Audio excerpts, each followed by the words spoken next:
Today we will start with the second main component of the cell, that is the cell wall. Cell wall is a tough non-living covering outside the plasma membrane. मतलब cell wall भी cell membrane की तरह एक boundary है जो cell membrane के बाहर की तरफ होती है. It is found in plant and fungal sales. ये हमें सिर्फ प्लांट सेल में मिलेगी और फंजाई के सेल में मिलेगी. मतलब एनिमल सेल में हमें सेल वॉल नहीं मिलेगी. It is freely permeable. It is freely permeable का क्या मतलब है कि ये कोई भी चीज़ को अंदर और बाहर जाने के लिए अलाउ करेगी, चाहे वो उसके लिए यूज़फुल हो, चाहे वो उसके लिए यूज़फुल नहीं हो. पर हमने बात किया था कि सेल मेम्ब्रेन फ्रीली परमिएबल नहीं थी. सेल मेम्ब्रेन सिर्फ चीज़ों को सेलेक्ट करती है और फिर ही एंट्री या एग्जिट उसकी डिसाइड करती है. But cell wall is freely permeable. हमने बात करा था कि सेल मेम्ब्रेन जो है वो किसकी बनी हुई है, proteins and lipids. But here the cell wall is made up of cellulose, a complex substance that provides structural strength to plants. Cellulose एक बहुत ही ज़्यादा कॉम्प्लेक्स और हार्ड सब्सटेंस है जो क्या करता है, प्लांट्स को स्ट्रेंथ प्रोवाइड करता है. Functions of cell wall. Cell wall permits the cells of plants, fungi and bacteria to withstand hypotonic conditions without bursting.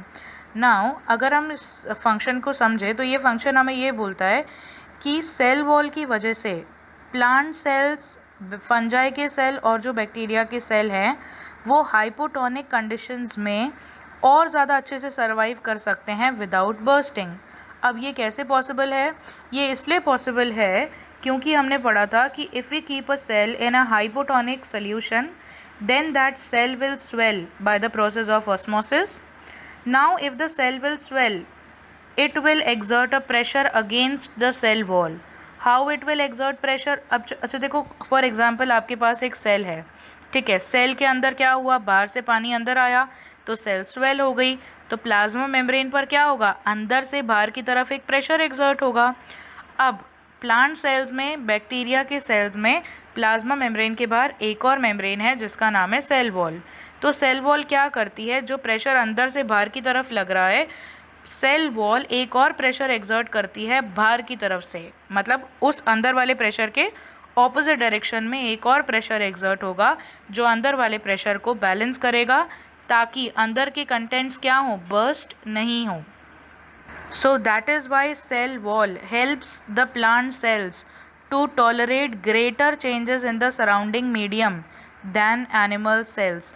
क्योंकि प्लांट सेल्स के पास तो सेल वॉल है पर एनिमल सेल्स के पास सेल वॉल नहीं है. तो प्लांट सेल्स हाइपोटोनिक कंडीशंस में ज़्यादा अच्छे से टॉलरेट कर सकते हैं changes as compare to animal cells. Now the next function of the cell wall is that cell wall has small pores which are known as pits, and through them fine strands of cytoplasm called plasmodesmata are able to cross the cell wall, and plant cells interact with each other through these cytoplasmic channels. अब क्या होता है, cell wall के अंदर छोटे छोटे छोटे छोटे पोर्स होते हैं. इन पोर्स को हम बोलते हैं प्लाज्मोडेस्मेटा, ठीक है. अब प्लाज्मोडेस्मेटा क्या करते हैं, अंदर के सेल के कंटेंट्स को बाहर के सराउंडिंग के साथ इंटरैक्ट करने में हेल्प करते हैं. और अगर दो सेल्स आपस में जुड़े हुए हैं तो ये जो कनेक्शंस हैं प्लाज्मोडेस्मेटा के, ये दो सेल्स के बीच में भी हो सकते हैं और दो सेल्स आपस में इंटरैक्ट कर सकते हैं.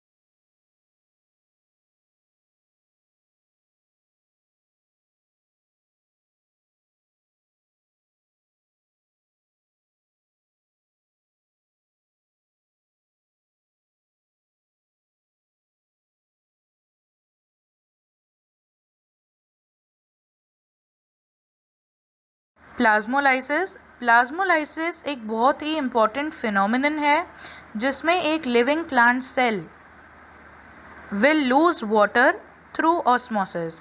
अब आप सोचिए कि एक living plant cell water lose कब करेगा? जब हम उसे कौन से सोल्यूशन में रखेंगे? हाइपरटोनिक सोल्यूशन में रखेंगे। और इसकी वजह से क्या होगा?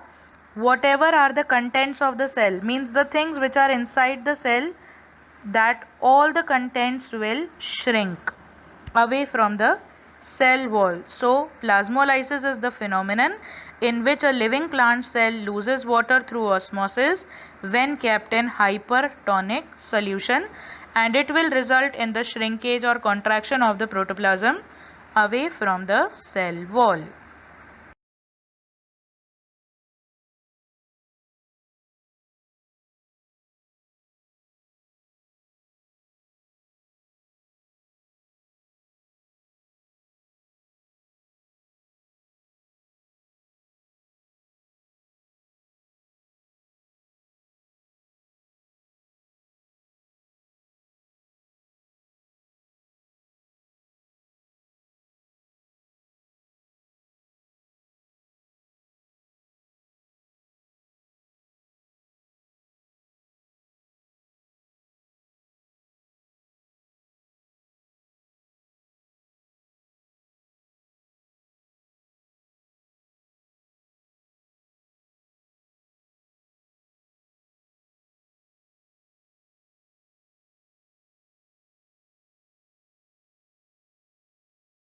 Now we are going to start with the third most important topic, that is nucleus.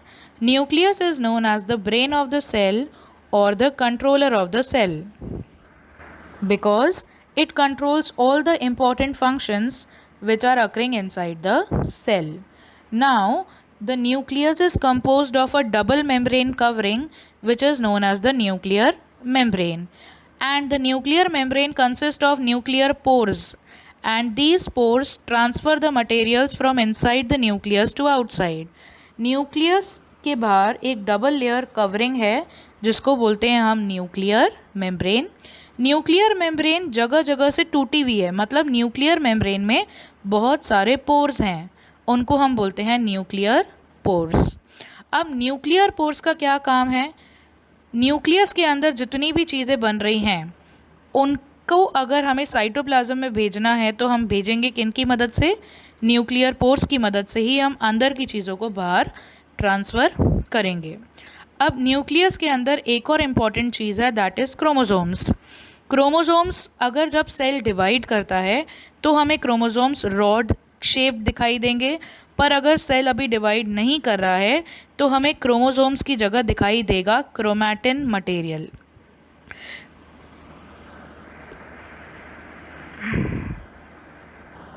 And the nucleus also contains a liquid substance which is known as the nucleoplasm, and nucleoplasm contains nucleolus and chromatin material। मतलब nucleus के अंदर के fluid को बोला है nucleoplasm, और nucleoplasm के अंदर मतलब न्यूक्लियस के अंदर और क्या क्या है? एक और स्फेरिकल बॉडी है जिसका नाम है न्यूक्लियोलस और chromatin material. Now we will talk about nucleolus, chromatin material and chromosomes in detail. Nucleolus is a spherical body which is present inside the nucleus, and it does not have covering of membranes, means it is having just a single membrane boundary, and it is known as the factory of ribosomes because ribosomes are synthesized in the nucleolus. Next is the chromatin. Chromatin is an entangled network of thread-like structures. It condenses to form chromosomes during cell division. अब chromatin क्या है? Chromatin एक thread-like structure है, you all can see in the diagram also, जो क्या है? Nucleus के अंदर रखा हुआ है, और यही क्रोमैटिन मटेरियल क्रोमोसोम बनाता है। पर क्रोमैटिन मटेरियल क्रोमोसोम कब बनाएगा? जब सेल डिवाइड करता है। तो बेसिकली जब सेल डिवाइड नहीं कर रहा है तो क्रोमोसोम्स क्रोमैटिन मटेरियल के फॉर्म में है, और जब सेल डिवाइड करता है तो क्रोमोसोम्स बनते हैं क्रोमैटिन मटेरियल से। Next are the chromosomes. Now chromosomes are the most important part of the nucleus. अब now the question arises that why are they most important? Chromosomes इसलिए इम्पॉर्टेंट हैं क्योंकि क्रोमोसोम्स क्या करते हैं, हेरिडिटरी इंफॉर्मेशन को transfer करते हैं from parents to the offspring और टू द नेक्स्ट जनरेशन। किस फॉर्म में ट्रांसफ़र करेंगे? अब क्रोमोसोम्स के अंदर क्या है, एक बहुत ही इंपॉर्टेंट चीज़ है जिसका नाम है डीएनए। डीएनए का फुल फॉर्म आपको ध्यान रखना है, deoxy ribo nucleic acid. Chromosomes के अंदर दो इंपॉर्टेंट कंपोनेंट्स होते हैं, first is DNA and the second is protein. अब जो डीएनए मॉलिक्यूल्स हैं ना, इन्हीं के पास पूरी इंफॉर्मेशन है कि आने वाली जनरेशन में जब ये डीएनए ट्रांसफ़र होगा, जब ये पेरेंट से नेक्स्ट जनरेशन में जाएगा, तो इसी डीएनए के पास सारी इंफॉर्मेशन है कि उसमें कौन सा ऑर्गन बनेगा, कौन सा सेल कैसे ऑर्गेनाइज होगा, किस फॉर्म में उस बॉडी का डेवलपमेंट होगा। ये जो सारे बेसिक नॉलेज है ये किसके पास है? उस डीएनए के पास है। So that is why it is most important. और डीएनए की जो फंक्शनल सेगमेंट होता है, जो मेन फंक्शनल सेगमेंट है, that is known as the jeans.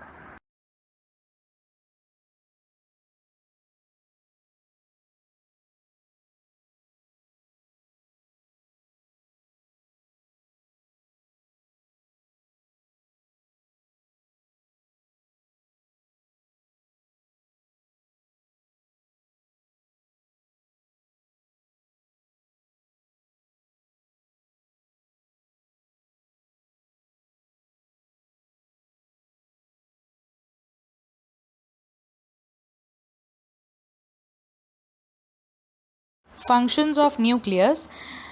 Nucleus is the most important cell organelle and its functions are also very important.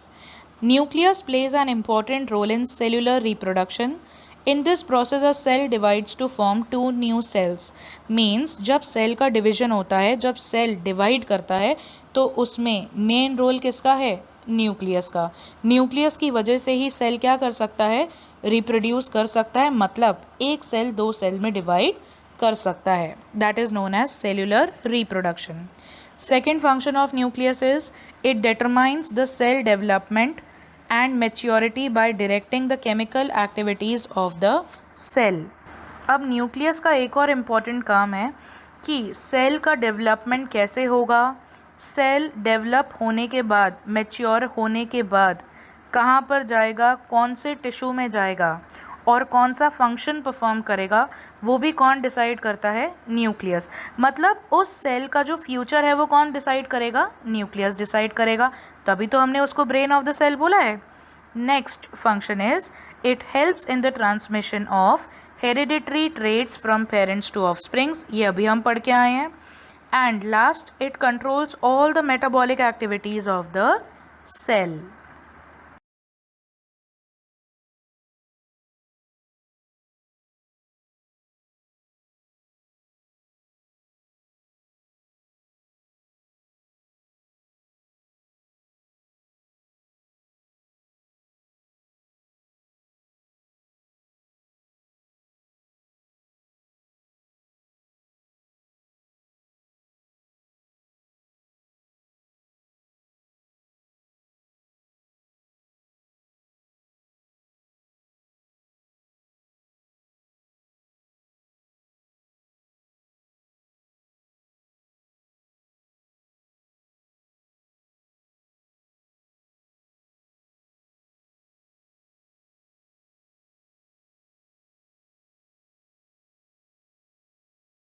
Prokaryotes and eukaryotes.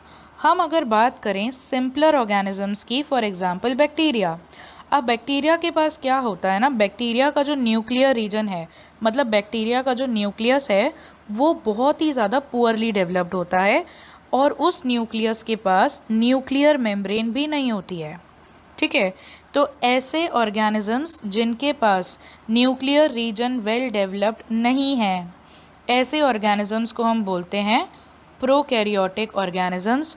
और ऐसे undefined nuclear region को हम बोलते हैं nucleoid. You all can see in the diagram also.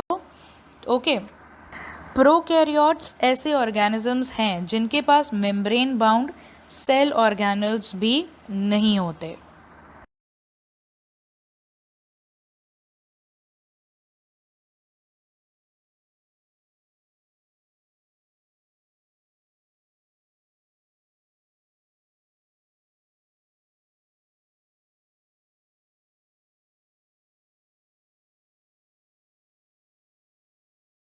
On the other hand अगर हम बात करें यूकैरियोट्स की, तो यूकैरियोट्स ऐसे ऑर्गेनिजम्स हैं जिनके पास वेल डिफाइंड न्यूक्लियर रीजन होता है और मेम्ब्रेन बाउंड सेल ऑर्गेनल्स भी होते हैं। मतलब उनके न्यूक्लियस के पास न्यूक्लियर मेम्ब्रेन अवेलेबल है और जो न्यूक्लियर रीजन है वो बहुत ही अच्छे से वेल डिफाइंड है, वेल डेवलप्ड है। So that is why they are known as eukaryotes, and eukaryotes also have membrane bound cell organelles. Example of eukaryotic cells are plant cells and animal cells, and there are a lot of differences between these plant cells and animal cell which we will talk afterwards.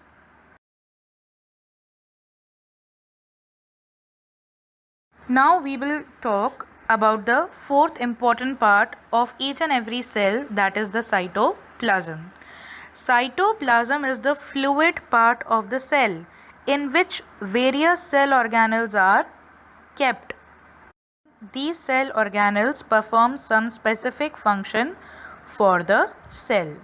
Now we will talk about the functions of cytoplasm. The most important function of cytoplasm is that it acts as a medium between different cell organelles for the exchange of materials. मतलब for example अगर दो cell organelles हैं आसपास, उनके बीच में अगर किसी material का ट्रांसफ़र होना है तो उस ट्रांसफ़र के बीच में मीडिएटर कौन है? साइटोप्लाज्म.